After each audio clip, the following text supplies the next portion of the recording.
और मुंबई में घाटकोपर होर्डिंग मामले में डीजे ऑफिस ने जीआरपी के मौजूदा जीआरपी कमिश्नर रविंद्र सिसवे को कारण बताओ नोटिस भेजा था, जिसका रविंद्र सिसवे ने जवाब दिया है। इस मामले में और जानकारी दे रहे हैं हमारे सहयोगी पारस दामा।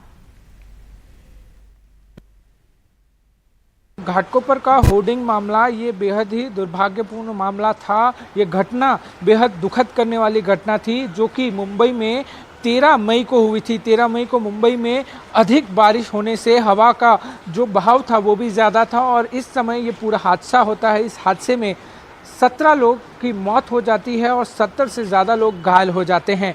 इस पूरे मामले में नए नए पहलू सामने आते रहे, जिसके बाद इस पूरे मामले में एसआईटी की जांच शुरू की गई। स्पेशल इन्वेस्टिगेशन टीम ने जब इस मामले की जानकारी ली और इस मामले में इन्वेस्टिगेशन शुरू की, जांच शुरू की, तो बहुत सारे पहलू जो हैं वो खुल के सामने आए। अब कुछ समय पहले ही स्पेशल इन्वेस्टिगेशन टीम ने माननीय कोर्ट के सामने चार्जशीट रखी, जो कि 3299 पन्नों की थी। इस चार्जशीट में बहुत सारे खुलासे हुए। एक खुलासा अब ये भी हुआ है कि जो जीआरपी के पूर्व कमिश्नर थे और जो मौजूदा कमिश्नर हैं, वो दोनों अपने बयानों में एक दूसरे पर दोष मढ़ने पर तुले हुए हैं। इस पूरी चार्जशीट में कुछ महत्वपूर्ण चीज़ें जो हैं वो सामने आई है, जहां पर पूर्व जीआरपी कमिश्नर ये दावा करते हैं कि उन्होंने केवल 22 नवंबर 2022 को एक 200 वर्ग फुट होर्डिंग की अनुमति दी थी, जो उनके अंतिम कार्य दिवस से 1 महीने पहले थी, इस शर्त के साथ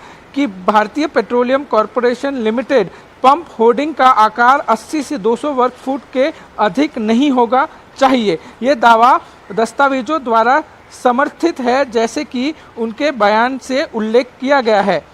इस मामले में जो मौजूदा जीआरपी कमिश्नर हैं, उन्होंने भी कई दावे किए हैं। मौजूदा जीआरपी कमिश्नर ने ये दावा किया है कि जब उन्होंने पद संभालने के बाद होर्डिंग का निर्माण शुरू हुआ, निर्माण शुरू होने और गिरने के बीच मौजूदा जो जीआरपी कमिश्नर हैं, उनको 4 शिकायतें मिली थी, जिनमें कहा गया था कि होर्डिंग अवैध है और ये गिर सकता है। एक शिकायतकर्ता ने ये भी विशेष रूप से कहा था और कहा था कि पुणे में एक ऐसा ही मामला सामने आया था जहां पर 4 लोगों की मृत्यु हो गई थी। अपने बयान में मौजूदा जीआरपी कमिश्नर ने ये दावा किया है कि उनको ऐसी कोई भी शिकायत मिली ही नहीं है।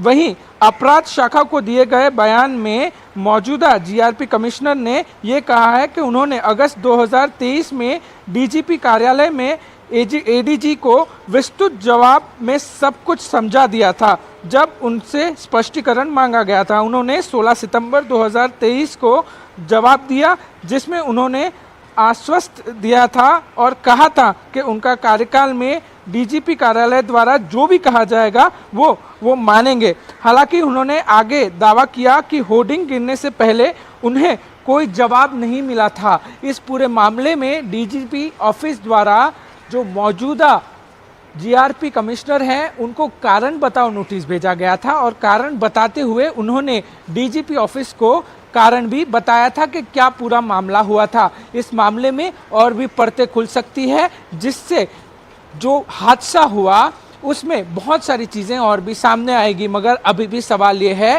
कि 17 लोगों की मौतों का कारण कौन है।